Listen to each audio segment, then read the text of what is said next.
So I've lived in Houston my whole life, and I'm 40 years old, so I've been here for 40 years. And if my memory serves, Harvey is the fourth hurricane that I've gone through here.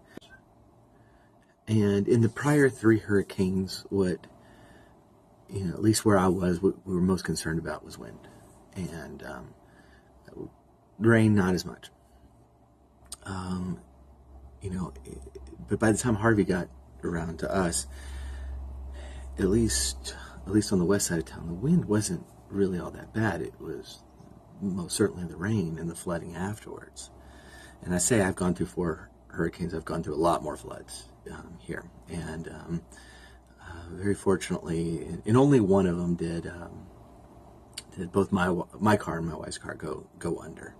And thankfully not even that bad at that time. So I've been extraordinarily fortunate during my history of storms in Houston. So this one, at least at this point, feels like it was the worst of them, and especially on the flood side of things. We've gone through a lot of flooding here. We are built on a swamp, and but it hasn't ever been this widespread, and I haven't had this many friends and acquaintances that have been flooded. But there's kind of a weird thing I've noticed in the last couple of weeks, and that's what I want to do a video on, is just the blessings that God has granted us in this time. That it has been truly inspiring.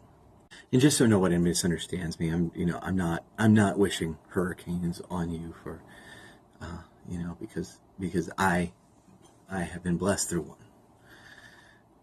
Right now, Irma is bearing down on the Florida coast, and I am praying for that to turn away. I think that big catastrophes, like all things in life, God can use for the good of His people, and I think that this storm can and has done a lot to make this world and especially this area better. I also hope that that we all come to these truths without having to go through what we just went through here. And also, to be clear, it is easier for me to do this video than it would be for a lot of people to do this video. I'm right now sitting in my office, which is on the first floor, and it's fine. There's carpet under my feet. This morning I woke up in my bed, which is on the first floor of my house, and there's carpet under my feet. And there's been a lot of people who do not have that, and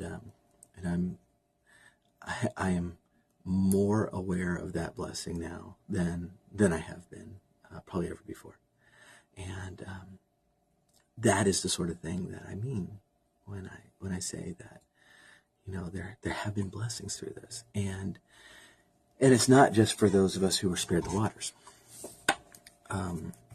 The last couple of years in this country have been very dark. And there's been a lot of bickering and fighting and name calling and really horrible, hateful behavior all over the country. And,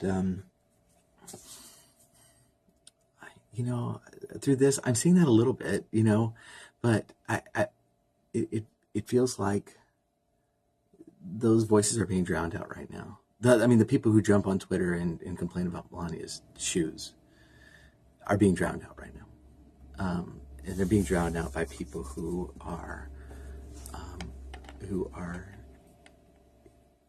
rushing to help in some way, rushing to help in prayer, rushing to help with money, rushing to help with supplies, rushing to help by physically coming and helping. I'm getting to know my neighbors better than I ever had before. You know, when the storms died down and we all walked outside and we all walked our dogs at the exact same time because our dogs had been kind of pinned up in the house for 2 days. We sat there and talked for a long time, and that's something that I haven't made time to do. I've watched my church family come together in amazing ways to help and become closer than we've ever been before. You know, I going through the Facebook photos of I did not evacuate, but you know, a lot of my friends did, and seeing them together in Austin or in San Antonio or wherever they were, and seeing them together for so long under such strain and leaning on one another, it momentarily, you know, made me jealous that I hadn't evacuated. But there's been plenty of that in town, especially with everybody back, and we're all going to the same places. You know, a lot of them have not been back to work yet. And they're all together in someone's house, tearing down walls or pulling up carpet. And tomorrow's Saturday, and tomorrow more of us will be together doing the same thing, and we are growing closer as a family and as a larger community. We're growing closer. A lot of us have had the experience in the last week or so of being in a house of someone we don't know,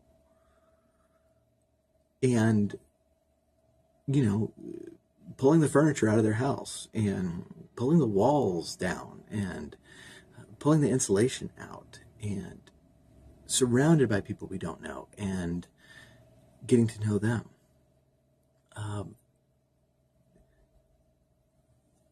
There's lastly been a sense of really, you know, taking into account what is important. And I don't mean just people who were flooded out. When I came home after the first house I went into, you know, and we were moving all their personal items and stuff. I came home and I looked around and really started taking, you know, account of what I had and how important was it to me really. And I've talked to enough people that you know, that kind of self-assessment is really really rampant right now. It's so, oddly enough, you know, I'm coming out of this probably with more hope than ever, and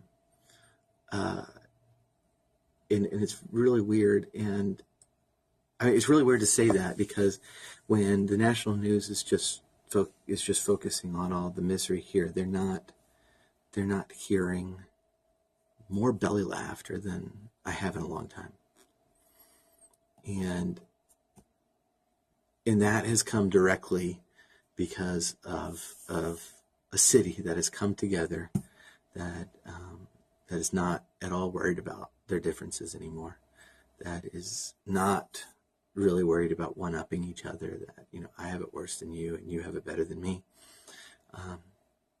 but worried foremostly with helping and being together. And that has produced a joy. It's a bittersweet joy, but it is a joy. And that sort of thing is tough to explain. And I'm looking out in those voices that, you know, are just focused endlessly on tearing others down and focusing on just every little thing that could be construed as something wrong, and nitpicking at everybody, and demanding their way. And I guess my prayer for you is that, God will see fit to, cause you to wake up out of that straight up, I'm sorry, wickedness, the selfishness, that covetousness, that we're so focused on the other person and what they're doing and what they have and what they don't have, and what they need to do with what they have and what the time they have.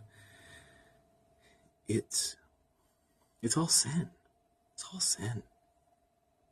And my prayer is that the Lord will see fit to show you that, and not have to, that you wouldn't have to go through something like this in order to see it. There's more hope than you know. And it doesn't come from your political whinings. It doesn't come from, your demands of what how other people behave. The hope we have is in Christ. And it's the same Christ that guides the winds and tells them to blow and tells them to stop. And it's the same Christ that brings so much good out of those same winds.